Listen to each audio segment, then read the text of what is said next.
Circle Time with Erika. Bing! Hello, welcome to Circle Time with Erika, where I take some time every week and send you a video as a follow-up to the Sunday sermon. What did you hear and what does that mean for you, for student ministry? This week, Mike preached a great sermon about how we as a church want to be growing young. And you're like, I'm already young. I can't grow to where I already am, which is super fair. It's a super fair point. So, what does it mean for you? Well, first of all, it means that we're going to spend time as a church getting more and more and more adults on board with how awesome you all are, right? Like, I already know that, but we need everybody else to know that and to be part of this and to be supporting. But in the meantime, here is what it means. It means you don't get to give up on stuff yet. I oftentimes think in student ministry about the story of the Israelites. So they're living in captivity and God frees them. And they're no longer slaves and they are out and they're in the desert and God is like, hey, Moses, and Moses is their leader. He's like, come on up to this mountain and I'm going to give you the 10 commandments. I'm going to tell you how to live. It'll be great. And Moses is like, cool, yeah, I'll go. And so he's up there. And then this is what happens in Exodus chapter 32. When the people saw that Moses was so long in coming down from the mountain, they gathered around Aaron and said, come, make us gods who will go before us. As for this fellow Moses who brought us up out of Egypt, we don't know what has happened to him. Aaron answered them, take off your gold earrings that your wives, your sons, and your daughters are wearing and bring them to me. So all the people took off their earrings and brought them to Aaron. He took what they handed him and made it into an idol cast in the shape of a calf, fashioning it with a tool.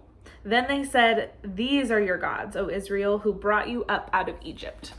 So here are a couple things I tend to think about in student ministry. One, we don't like to wait in student ministry. I hate waiting. I want it now. If there's a thing I can have, I want it now. The problem is that in order for our church to grow young, it's going to take some time. So don't give up. They wanted Moses back. They wanted to know everything right then and there, and they didn't get it. And so they got frustrated and they gave up. Another thing I tend to think about in student ministry is that go through these phases of like, yeah, I'm so in and I'm so on board with what God is doing. Like they were like, yeah, we're so in. We love what God is doing. He's freeing us from Egypt. Woo, yeah, wow. That's how we treat God. And then when it gets tough or it's maybe not the way that we want it to be, we then get frustrated and then we want to give up. We then go back to worshiping what we had worshiped before. And there are all these false gods in our lives that we return to when God doesn't operate in our time frame or doesn't do exactly what it is that we want to do. So right now, all of the gods, maybe not all of them, but a lot of the gods that we have used to get through life, they're not available to us. You can't go to sports practice. You can't go to band practice because they're not meeting because it's unsafe right now. But we have figured out how to help you safely meet in D groups. When your schedule gets busy again, when those idols kind of creep back up, don't ignore how God has shown up for you.